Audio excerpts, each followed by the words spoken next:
Hello Nikki, hello Transport Evolved. Hope you had a lovely weekend. You talked about the F-150 being the most popular vehicle, and that utterly boggles my mind. I can't see how most people look at that and go, I want one of them.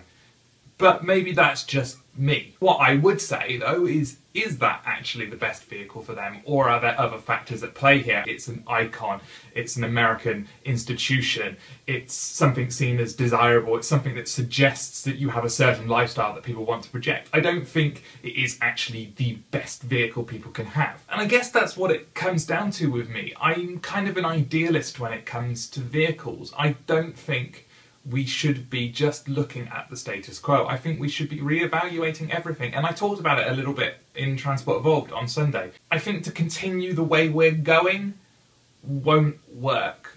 We've got climate change, we've got huge amounts of carbon output, mainly because of the way we've been living for the past 70, 80 years. And it's unsustainable. And we keep looking at power generation and cars and making them more efficient, and that's great, that is helping.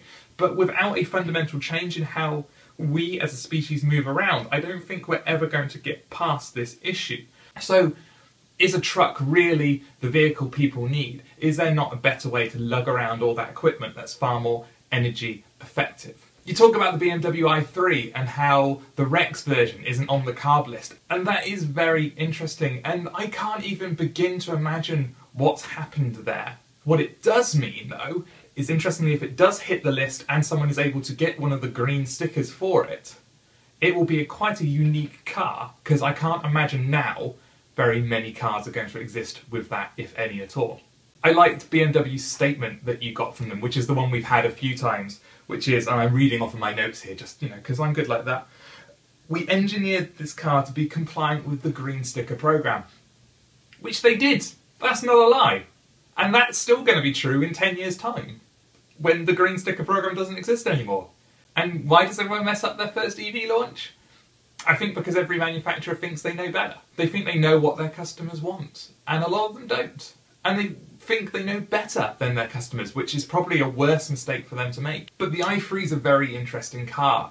It looks to be, and I still haven't driven one, a very competent car, but what seems to be being reinforced to me is they say they made that car from feedback through their Mini E and Active E programs, but it seems that they didn't. It seems that those programs tested electric cars that had a 70-mile range, and then their results showed no one drove much further than 70 miles on average. So they brought out a car that had a 70-mile range. When you speak to a lot of the electronauts, they say what they really wanted was a car with a longer range. Not much longer, but a longer range. So I wonder if what has happened with the i3 a little bit is that BMW have made the car they wanted to make, rather than the one their electronauts wanted. What do I want to talk to you about?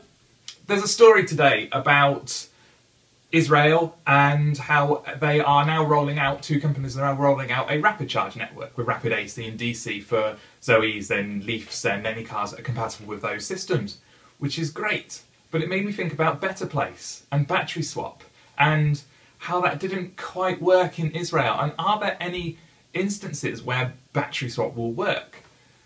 I've always been of the opinion that battery swap is one of those ideas that people come up with to solve the problem with EVs. But whenever I've thought about it for more than about 5 minutes, it doesn't seem to work. But can it work? Tesla's trial is about to start, and their system's very interesting. It's much quicker than Better Place's system. And so maybe that will work, but they're going to charge for it, which makes sense. So you have the option at Superchargers, at least this is what historically we've been told, to either rapid charge or supercharge for free, or pay, which is roughly the equivalent of a full tank of petrol, for a battery swap. We saw that Slovakian company who had a very manual battery swap using kind of forklift trucks to lift the battery in and out because all their drivers were certified on those trucks anyway. Very, very clever. And it worked really well for them. So it started me thinking and changed my mind slightly that maybe battery swap does have a place, just not in a commercial setting. Not for people like me and you, but for larger companies, larger trucks, big trucks going up and down the motorway. What do you think? And Transport Evolved people, what do you think? Can battery swapping work? Can it work in a commercial setting? I'm not sure it can. Let me know. See you tomorrow, Nikki. See you tomorrow, Transport Evolved. I'm going to go and have some more coffee. Bye.